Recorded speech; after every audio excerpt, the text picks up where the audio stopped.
Okay. Um, well, welcome everyone. My goodness, today we have a wonderful, wonderful house full of people, which is the way we like it. It's excellent. And what we're gonna kick off is coaches meetup, and for some interesting reason, Maulik ended up calling it academy meet. And I said, wow, that feels so good. To be so academic, and today it's excellent to have real academic people, coaches, real people who have been coaching, and so what we want to do is we will have series of this going on actually, and I'm open for next week. I'm inviting people to do that for next week also. We have one week that's possible still to have before Roger. I think Rebecca begins her series on marketing. I think second or third week of May. I don't know. I don't know the dates right now, but so I have one week in between to still fill.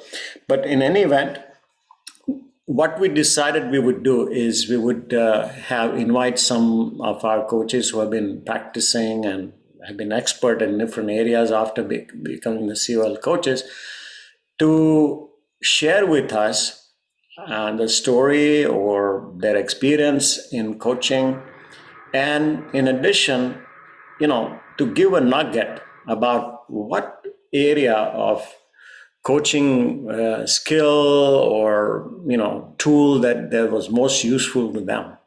And so I'm very happy to invite two of our guests, Marilyn Taylor and Jennifer Weiss. We're going to do this.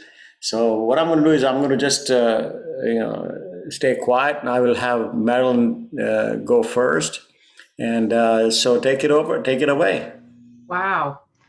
Thank you, Kalind, and thank you for the invitation as well. And it's nice to see all of your beautiful, conscious, present faces here with us tonight.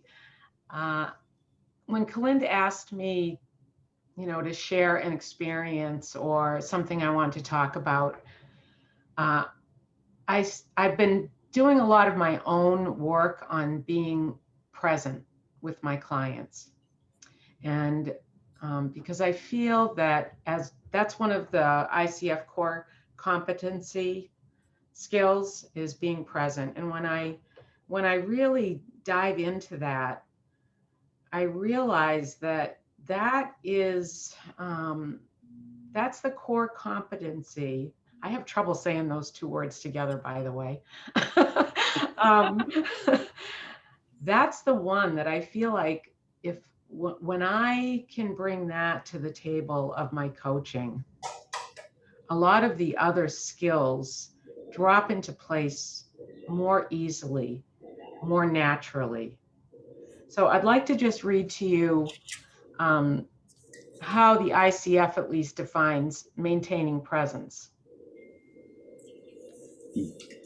The coach maintains presence, is fully conscious and present with the client, employing a style that is open, flexible, grounded, and confident. Sounds about right? Sounds like what you'd like to bring to the table when you coach, right? For me, when I think about how do I do that? How can I bring that to the table? How can I make my client coach interactions be the absolute best they can be? And for me, the answer is the four areas, which I know that you all are familiar with. Being present with my mind, my body, my heart, and my spirit. So bringing that as best I can, not expecting perfection. I'm expecting that I'm on a journey like everybody else is. That's a coach. But I feel that when I bring that to the coaching client relationship, I'm able to also be more aware of the client's mind, body, heart, and spirit. And to me, that's sort of where the magic happens. That's where the fluidity flows, right? And that's what we hope for, is that there is a sense of an opening, of a curiosity, of an intelligence that arises from creating that holding space, right? Holding that space. Curiosity, creativity, insights, deep conversations. And that's what we want to have happen in our coaching sessions. Just by chance today, I came across a very short poem that I feel really expresses what I would like to have happen for my clients during the coaching session. And I'll just read it to you. Maybe some of you are familiar with it. It's called Love After Love. It's by Derek Walcott. The time will come when with elation, you will greet yourself arriving at your own door, in your own mirror, and each will smile at the other's welcome and say, sit here, eat. You will love again the stranger who is yourself. Give wine, give bread, give back your heart to itself, to the stranger who has loved you all your life, whom you ignored for another, who knows you by heart. Take down the love letters from the bookshelf, the photographs, the desperate notes. Peel your own image from the mirror. Sit and feast on your life. So for me, that's what the coaching relationship signifies. It's about bringing somebody back to the presence of themselves so that they can go back out into the world and be all they're supposed to be. Does that make sense? That's wonderful. Excellent. I love it. Awesome interpretation and presence. And you one of the things, that idea occurred to me, and I'm going to open it out for any feedback. Do you guys have any kind of feedback or questions for Madeline here? Anyone, please raise your hand and let's go with it. Susan, please. You guys all know I'm shy.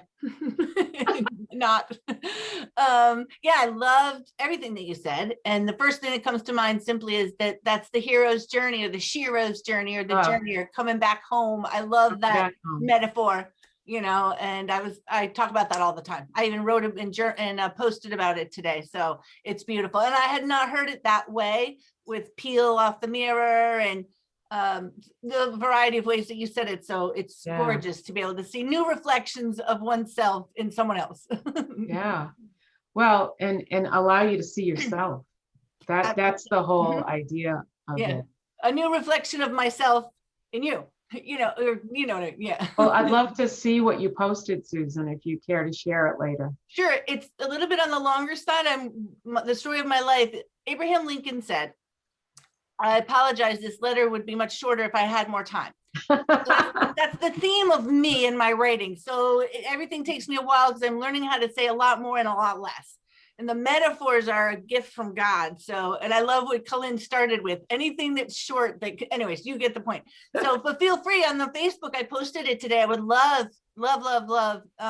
any feedback and any, hearts, okay. Whatever. There's a couple of thoughts occurred to me, and I'm just going to express them to you. As I was saying, the thing that you mentioned, fantastic, is the 4 levels, the 4 levels of being present at every level. And it also brings to me the idea that we are in the present moment. Presence also can mean present moment. In other words, both of them are at the same time in the same sacred container or sacred space, if you would. And the other thing that I was kind of moved by the fact that the groundedness is very Colin, fascinating. Colin, there's some static. There's a static. I was afraid of that. Okay. All right. Somebody else can talk and I will connect with this and I'll turn my audio off. Okay. So, poor Colin, this has been a rough day. Well, continue the conversation. Okay. So if to me, if being present, or what I like to actually call presencing, because I see it as ongoing, right? It's not one moment, it's many moments flowing together. So if that's the golden nugget of the coach-client relationship, what gets in the way of that? Right? So that to me is something that I need to review on a regular basis for myself in my client-coach relationships. So I don't know if anybody would like to respond. Deanne, can you unmute? Yeah, hi. Yeah, you know, preparing to be present with someone else, I find often I need to let go. Can you turn up your volume a little? Look there, that's a go. Or lean in. Can you lean into the mic? Yeah. Can you hear this better? Yes. Okay. Yeah.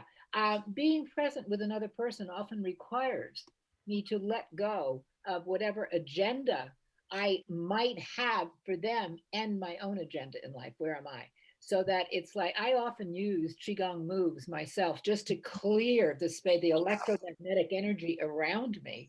And that would be a physical thing that I would do. And because having a clear slate, I think, is so important. Then our intuition can operate. Yes. Really be there.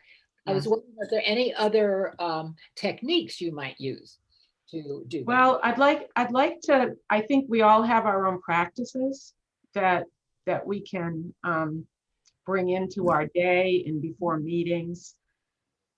But I'd like to just think a little bit about what gets in the way. Oh, yeah. too. And, you know, for me, it might be that I'm stressed. And so I'm holding my breath.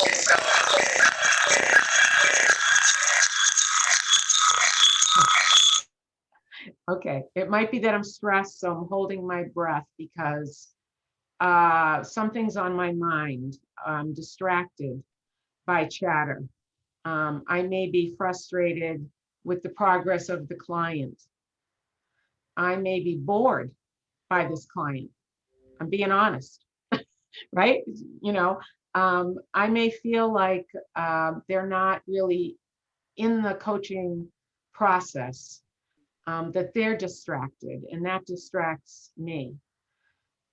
It may be that I get, like you said, Deanne, I get in the way of the process because I'm focusing on my own solutions to this for the client, which that's not up to me, right? I'm more there for the inquiry, the facilitation. So I don't know if anybody has anything to say about what gets in the way for them. Well, Jennifer. it's all very fascinating because it dovetails so beautifully with what I was going to talk about was listening and the container, the sacred container that happens when we listen deeply. So it's just so much of what you said is what I was going to point to, and this notion that attention spans are shrinking. So for us as coaches to really be present, to really listen, is a service in of itself. Yes. And several people have told me like something along the lines like, wow, I love how deep you've been listening. And that is a balm to the soul. So I'm just sort of upholding everything you said and dovetailing it with the notion of listening and I don't necessarily have to get into that, but then that give and take. And for me, the lesson was at some point early on in my life, somebody made the offhand comment, people don't really listen. Most people are just waiting for their turn to talk. Yes. And I thought, oh my gosh, and that really hit me. And so in a regular conversation, you find, so we're practitioners, so we're tracking. In a regular conversation, it's fine to interrupt, depending, it goes, there's a back and forth. As a coach, however, I find myself making little notes to myself rather than interrupt. I don't like to interrupt unless it's really kind of severe and significant. Mhm, And mhm. these are all things we get to decide for ourselves as coaches, right? I really hold off on interrupting, but if my mind comes up with something, I'll obviously make a little note. And so I'm also noting what the person says, not necessarily word for word, but I do love to get little Snippet. bits and pieces, snippets of what they're saying, because Mhm. nothing says love more than telling a person exactly what they said, but even especially in their own words. And so that's all part of it. I don't want to talk too much. Well, I found out on Monday that you were going to be talking about listening, and I just thought that is a beautiful dovetail, because to me, I'm not a good listener unless I'm present. Exactly. I can be a really good listener when I am really all there. And if I'm not all there, what's at stake? I mean, that's really the question, isn't it? What's at stake in the relationship with your client if you're not their mind, body, spirit, heart? Because I feel like when you are there, you can support the insights, the discoveries, the possibilities, right? So I think that, well, what do you think is at stake? Yeah, absolutely. When Everything. you're not there? Anybody? I have, Glenn, did you want to, Glenn's not, his mic's not on. Okay, very good. So I have something that I think is kind of funny, because I was like, okay, I was all eager to share. And then I was like, just relax. And then I was like, oh, I love presencing. I love that. Brene Brown talked about verbing, or, turning things into, Oh, right. Right. I was like, oh, presencing. I love that. I don't think I've heard that. So after a little while, I realized I have an agenda. I'm like, I'm thinking about what I want to share. So I was like, there it is, and so then that made me tap into what you guys were saying, because I've worked so hard, so long to do a lot of this stuff. I was trying to reach, and I was like, oh yeah, if I think somebody's broken, if I'm trying to fix them, solve it for them, trying to get the results, that long list of I'm not really in the moment.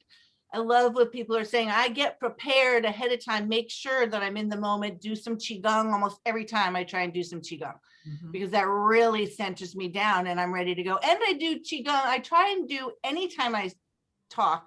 I don't do it here, but I try and do a little Qigong. I start it off whenever I'm speaking. I do a little Qigong to start everything off, to get it myself grounded and everybody else. But yeah, trying to the other big thing I do is I ask people, what is the outcome that you'd like to have either today or for the whole series? And I always think to myself ahead of time, what's the outcome I want? Because if I don't have those habits, then I fall into those traps of easily trying to lecture or give advice or fix. It's so habitual that the more you train yourself not, and then you ask the questions. And I will say one more thing. Last recording, I accidentally said I write a lot. I don't write a lot. I pay attention and I write just little snippets, like she said. And then, so you really have an impact that you're listening very deeply. When you say, oh, well, I'll say, can I challenge that? And it's the softest challenge there ever is. And I'll be like, a little while ago, you said this, and they're like, oh, wow, I did. And I'm like, I wrote it down, and they're like, wow, oh my God, so many times it's like a breakthrough just because of that little paradox they didn't realize of limited thinking or whatever. So you may all realize that sometimes when somebody comes to a coaching group or coaching session, that they may think that they are coming for a certain reason. So I think it's a great question. What do you hope for as outcome? I love that question. 2 or 3 sessions in, they may have switched gears because of their insights, because of their discoveries.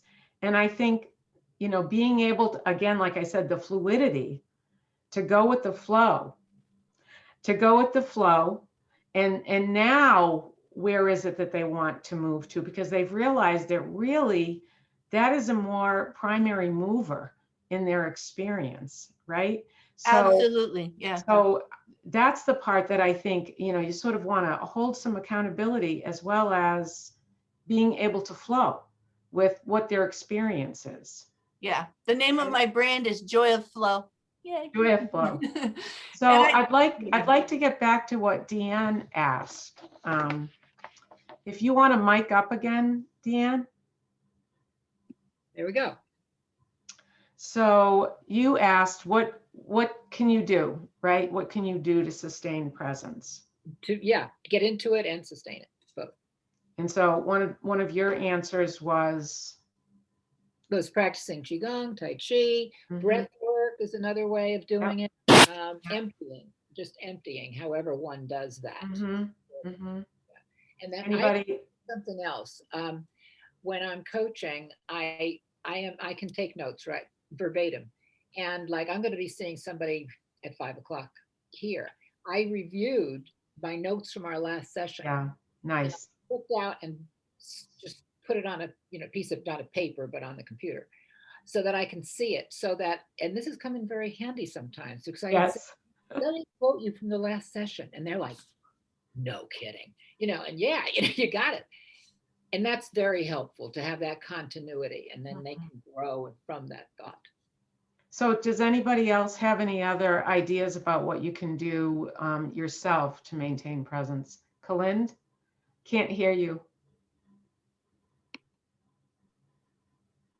Michael has a question. Well, I was going to respond to that, and something that I do pretty regularly is take a deep breath, and before I enter into a conversation or a room or whatever the circumstances are, I say a little mantra, and I say, this isn't about me. This isn't about my struggles or my pain. This is about this person. And it helps me to remember that it's not my needs I'm trying to satisfy, it's theirs I want to listen to.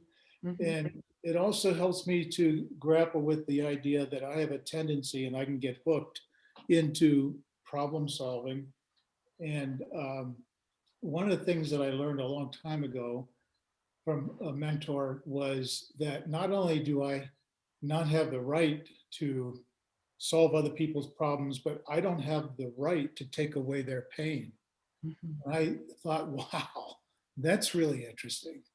But the more I reflected on it and experienced it, the more I realized it was true.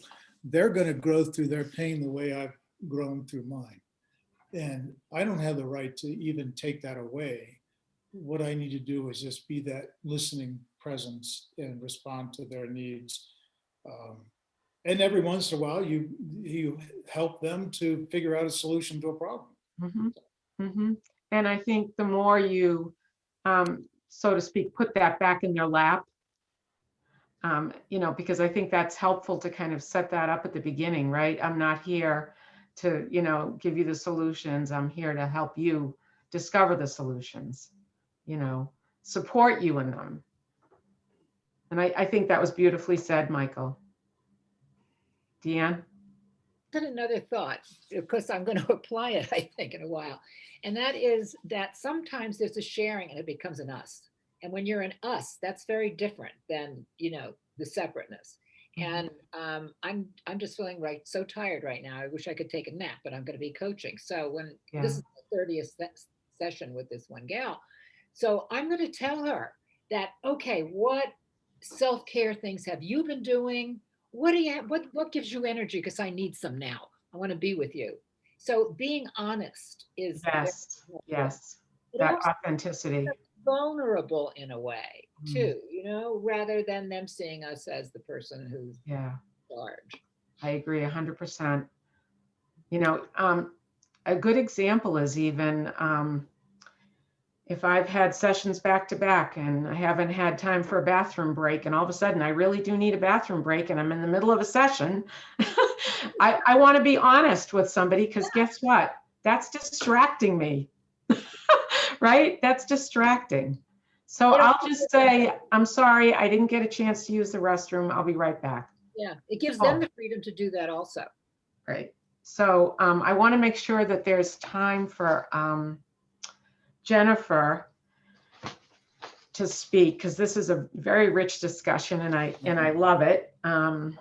Yeah, I really appreciate Marilyn for doing all that, and Deanne for asking the question about what does a coach do to set himself or herself up Yes. for the coaching presence. And from what I heard so far, I'm going to point 2 or 3 points. I may not have gotten all because of my audio stuff, but what I got out of what I heard was, number one, that the coach sets himself and herself up with the Tai Chi and Qigong so that the energy level is kind of calm, receptive, and ready to receive. The second thing that is happening, I saw that, was groundedness. Groundedness means not only the coach is grounded, but if there's anything comes from the client, that can also get grounded easily instead of disturbing the whole environment. The third thing that I learned from this discussion was the fact that the coach is somewhat responsible to manage that space. Mhm. And in an ongoing conversation, if there's a need for the coach to be, taking care of physical needs or something like that, the space is still maintained by the coach. Mhm. And in that space, there are 3 things that I have gone through often, and I have situations that happen occasionally. One thing is curiosity. I need to be openly curious all the time, so that I know that there is more and more stuff can come through my questioning. I also need to maintain my compassion, Yes. so that that. And the third thing is more difficult for me at times, is to be courageous, to have a courage to accept what I cannot do, or supposing I have a limitation myself, or ask questions that are really, really stretching in many directions. Will it be a right question? Will it be a wrong question? Yeah. That occasionally, particularly starting out, happened with me. So these 3 things try to continue to balance all the time. And that's where the presence comes very, very manifested, in a given session. So I think, it's important to look at, how do you know when you're not present? mhm. What are your own indicators, Yeah. right? There's a couple of things that for me come right up. One is that maybe I'm getting more tired than I usually do, because I'm taking on too much of the relationship. I'm controlling it, I'm navigating it, more than it being a facilitated partnership. Let me think if there was anything else. I had a client once, I was very tired that night, I remember it. And he tended to wander about not wander about walking, but he would skip subjects and everything. And all of a sudden he just said to me, it really works better for me if you kind of keep me focused. And I thought, okay, That's awesome. right? So I'm owning that here with this group of coaches, but I had lost my presence with him. Bad then. So just sharing that. Excellent. So Okay. I want to make sure we get time for Jennifer. So Yeah. I think step back. this has been fascinating, input and conversation from everybody. So I really appreciate that. And let me see what Jennifer has to share about the listening. This is again a very powerful coaching skill. Probably the main coaching skill, I would think, after presence. Well, the listening is the significant piece of the presence, as we established. And it's so fascinating with different clients, what they might need or want, or what is most ideal. So with that example you just gave, Marilyn, thanks for that.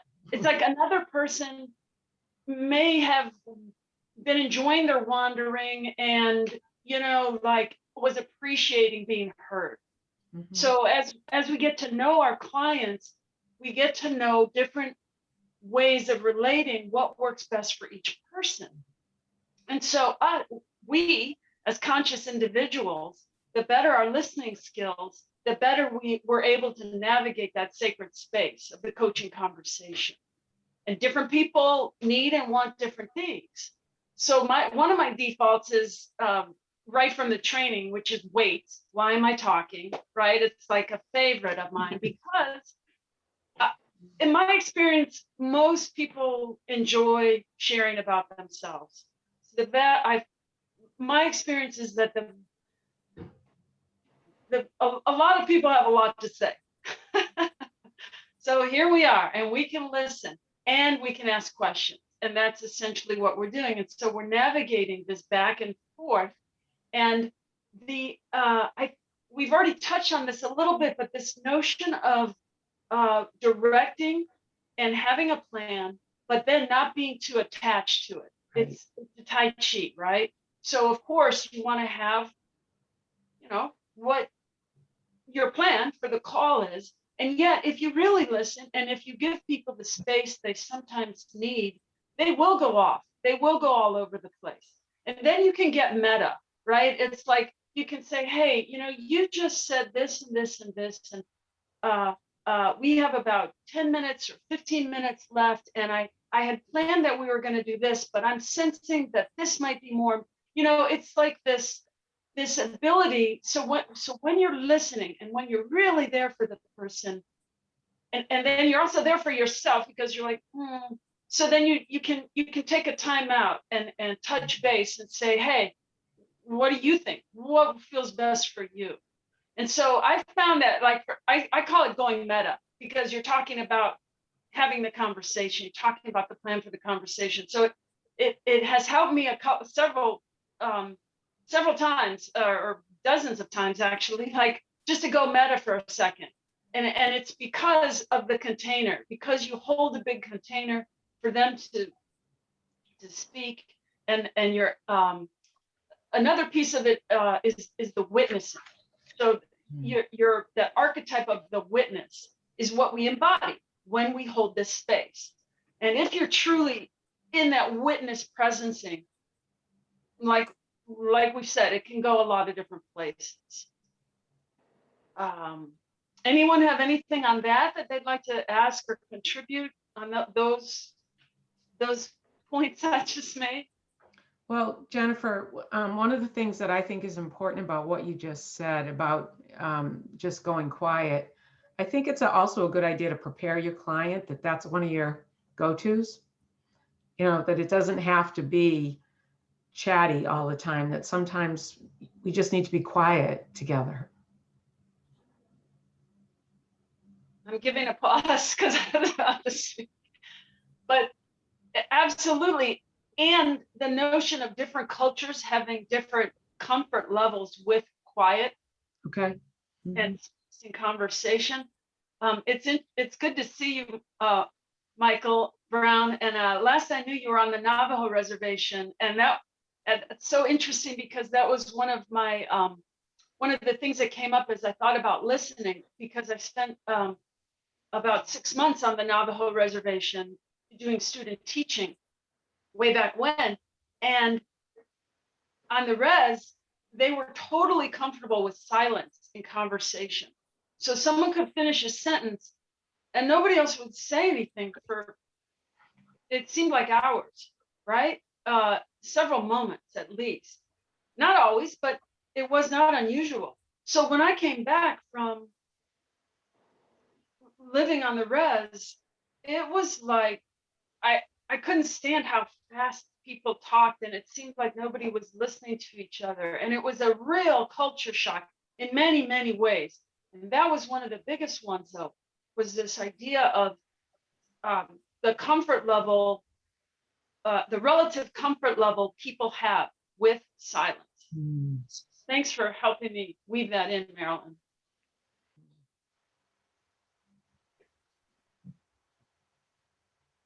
Deanne, you have to unmute yourself.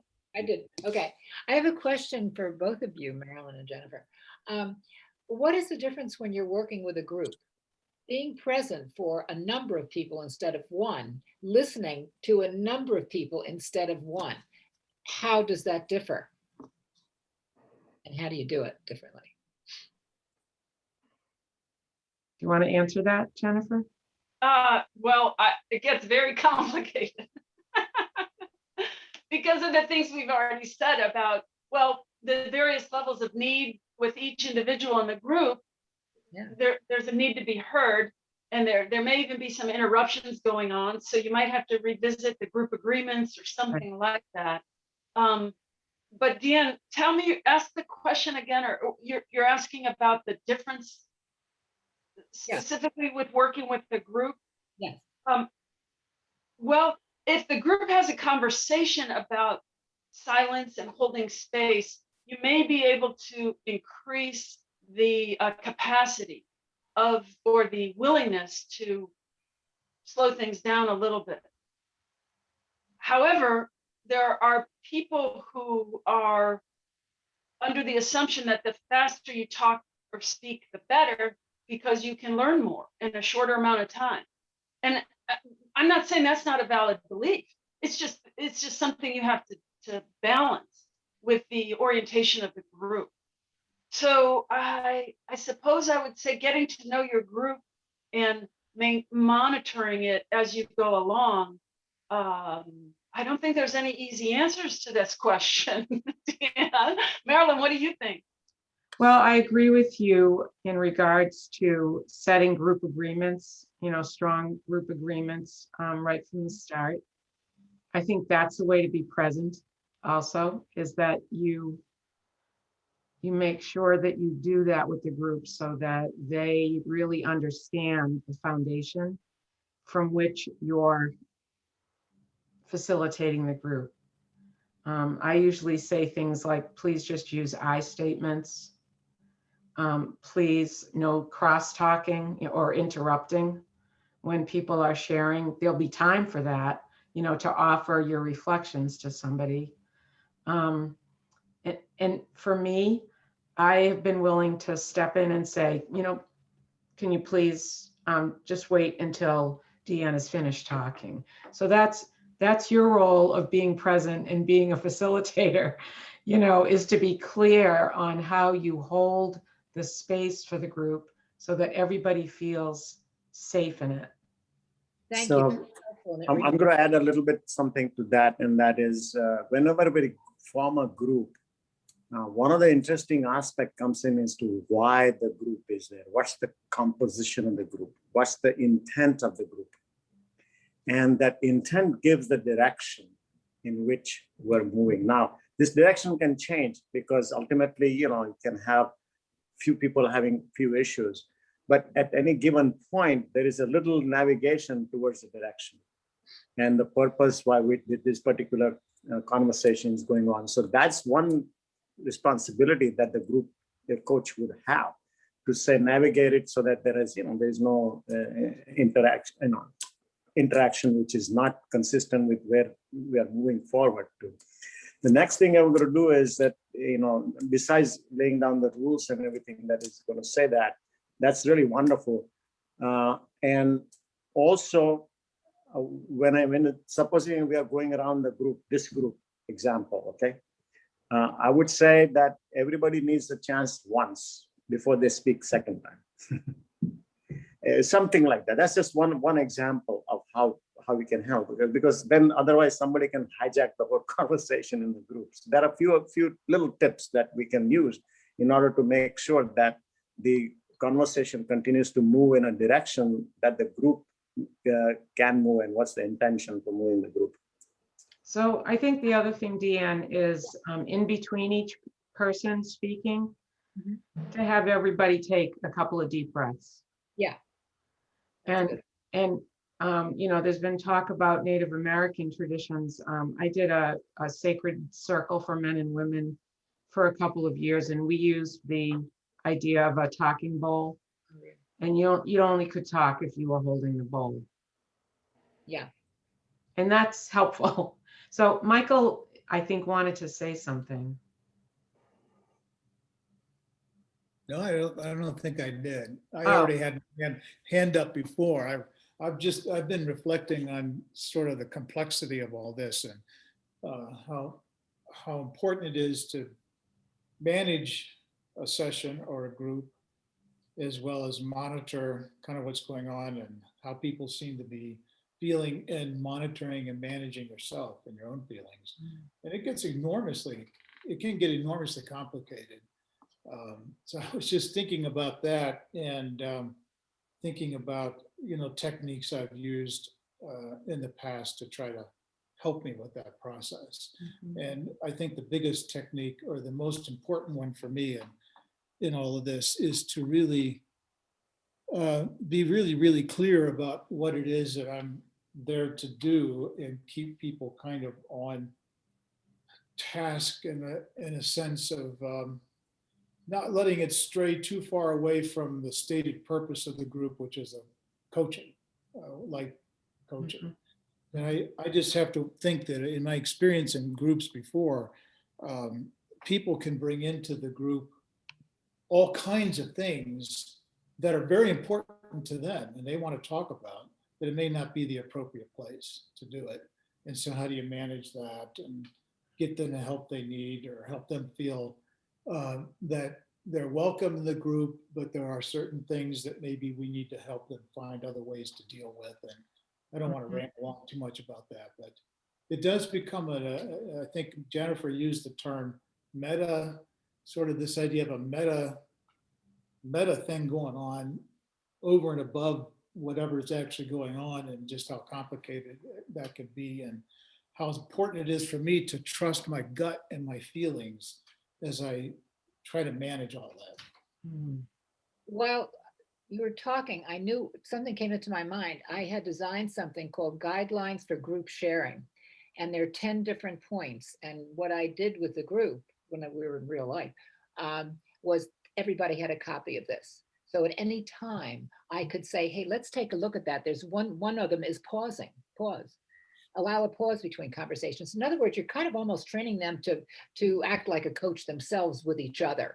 No crosstalk, about listening, no convincing other people. So they're right there and they have them in front of them. And so I think what I would do if I was doing a group online is I'd make sure they all receive that as well. So we're on a common ground there. Yes, Susan, please. Great conversation. I love this.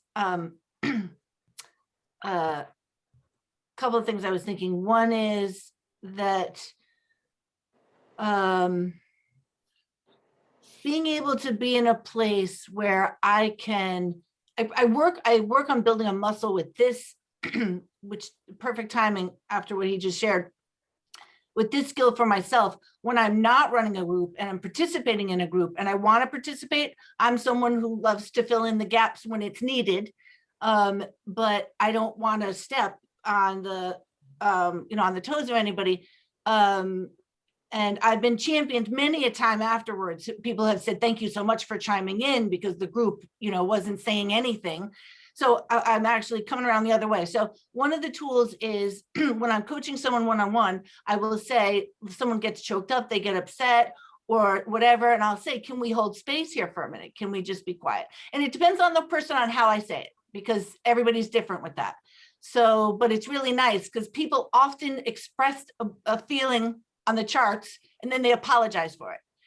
And so I like to lean into that and work with that. The other thing is, like, if you create a structure, an external structure with the groups, you're able to step into your style, because you practice, and then by the time you're doing it, the complicated stuff all kinds of falls into place.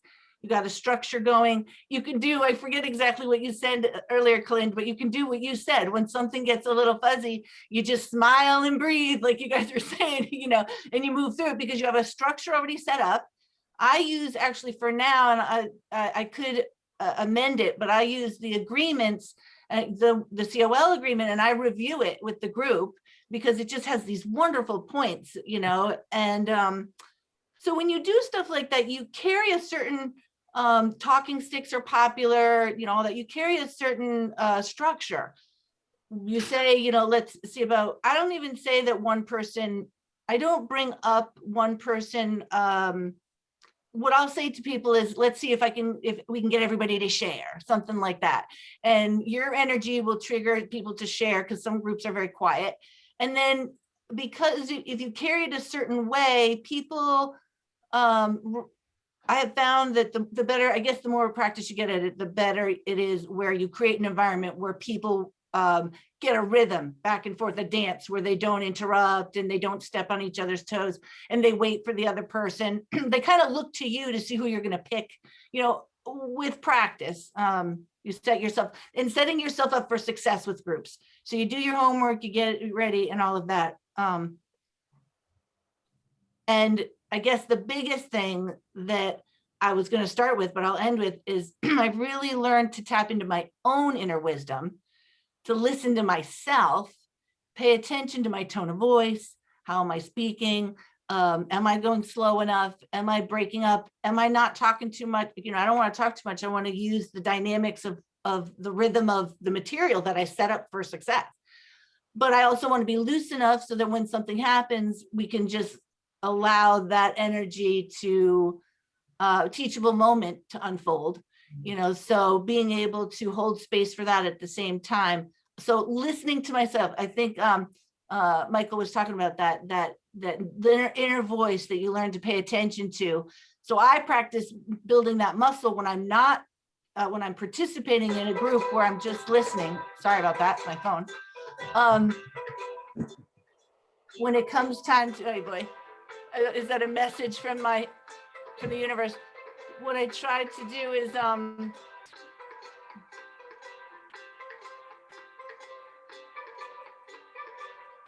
there we go. So because there's a lot of groups where people want somebody to speak. So I think it's nice too to let people know that want to speak that you'll call on them. So some people will say, there's, I don't want to take up too much time, but there's ways to invite people who want to speak, to let you know, and so that they give you, you know, they let you know. And then also it's really, really a great skill if you know to let the group sit in quiet, if you're okay with sitting in quiet for a minute, because there's lots of people that will speak up if they think nobody else is going to. Yeah. Yeah, thank you, Susan. There was lots of you know, nuggets that we have talked about. Now, I'm just want to see that there's one great listener in our group, Terry. She hasn't said a word. I just want to invite her to say hello. Hi. I've found this very enriching and very insightful, the wisdom that everybody is sharing. I think in many ways, Jennifer summarized it all when she mentioned about sacred space, because that involves both presence and listening. When you recognize that you're entering into an alternate reality, really, of sacredness, sacred space, of somebody opening themselves up to you, and you acting as the coach, reflecting and helping them find their own answers. But to me, before beginning any sort of an interaction, I need to step into that sacred space, honoring what is about to happen. That's awesome. What a summary, Terry. Awesome. So, you know, we've spent a lot of interesting moments here to reflect on various aspects of it. And if you have to make some kind of final comments, Marilyn and Jennifer, please do so, and then we can move on. Well, thank you, Susan, for actually bringing up the point of the inner dialogue and listening to yourself, because that was one piece that I was going to mention as far as our own practice and the day-to-day life in a body with a consciousness.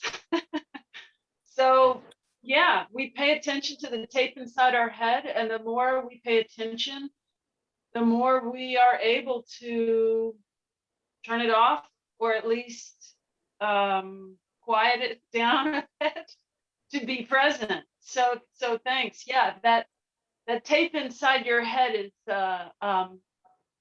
another segue to presence, whether you're coaching or not. I guess I'd just like to end by saying that, I feel that presencing is a personal responsibility that we have as coaches, to self-care, basically. And I think there are things that people mentioned that we can do for ourselves. I'm sure everybody in this group has their own, practices to sustain their well-being.